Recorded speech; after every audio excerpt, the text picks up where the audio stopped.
ஜனவரி 27 ஜீவ ஊற்று வேத தியானம். சங்கீதம் 7 வசனம் 16.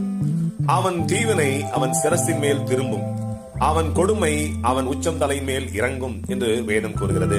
தீவினைகளையோ கொடுமைகளையோ யாரும் தனக்குத்தானே செய்வதில்லை, இதை மற்றவர்களுக்கே செய்வார்கள். இவ்வாறு மற்றவர்களுக்கு தீவினை செய்கிற யாவரும் தான் செய்த கொடும் செயலின் நிமித்தம் மற்றவர்கள் அடைகிற கஷ்டங்களை கண்டு ரசிக்கக்கூடிய, சந்தோஷம் கொள்ளக்கூடிய கேடானவர்கள்.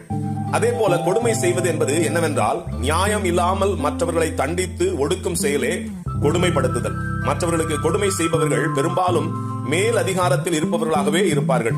மற்றவர்களுக்கு கொடுமை செய்கிற யாவருக்கும் இருக்கிற அசட்டு தைரியம் என்னவென்றால், தன்னை யாரும் தட்டி கேட்க அதிகாரமோ தைரியமோ இல்லை என்ற ஆணவம் உள்ளவர்களாகவே இருப்பார்கள். இவர்கள் மற்றவர்களை கொடுமைப்படுத்துவதற்கு காரணம், எல்லாரும் தங்களை கண்டு இன்னும் அதிகமாக பயந்து நடுங்க வேண்டும் என்ற ஆணவ புத்தியே காரணமாக இருக்கிறது. பூமிக்குரிய சட்டத்தின்படியே நடப்பதாக கூறிக்கொண்டு மனிதாபிமானம் இல்லாத செயலும் கர்த்தருடைய பார்வையில் கொடுமையான செயலே. ஏனென்றால் மனுஷ சட்டங்கள் பெரும்பாலும் பரலோக நீதிக்கு எதிரானதாகவே இருக்கும். இதை குறித்து ஏசாயா 10:2 அநியாயமான தீர்ப்புகளை செய்கிறவர்களுக்கும் கொடுமையான கட்டளைகளை எழுதுகிறவர்களுக்கும் ஐயோ என்று வேதம் திட்டமாய் கூறுவதை கவனியுங்கள். ஆம், யார் ஒருவர் நமக்கு மேலாக எஜமானும் ராஜாதி ராஜாவும் நியாயாதிபதியும் இருக்கிறார் என்பதை உணராமல் துணிகரமாக மற்றவர்களுக்கு தீவனையும் கொடுமையும் செய்கிறார்களோ, அவர்கள் மற்றவர்களுக்கு செய்ய தொடங்கும் போதே அது இவர்கள் தலையின் மேல் திரும்புவதை உணர்ந்து கொள்வதே இல்லை.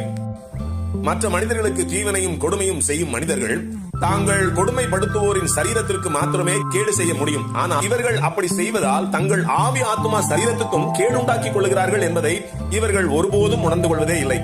ஆகவே இப்படிப்பட்ட மனிதர்கள் தங்கள் செய்கைகள் எல்லாவற்றையும் கூர்ந்து கவனிக்கிற ஒரு நீதியுள்ள நியாயாதிபதியும் கர்த்தாதி கர்த்தருமாகிய தேவன் இருக்கிறார் என்பதை உணர்ந்து பயந்து தன்னை தாழ்த்தினால் அவர்கள் உச்சந்தலையில் இறங்கிய தேவ ஆக்கினையை நீக்கி அவர்களுக்கும் கிருபை அருளுவார்.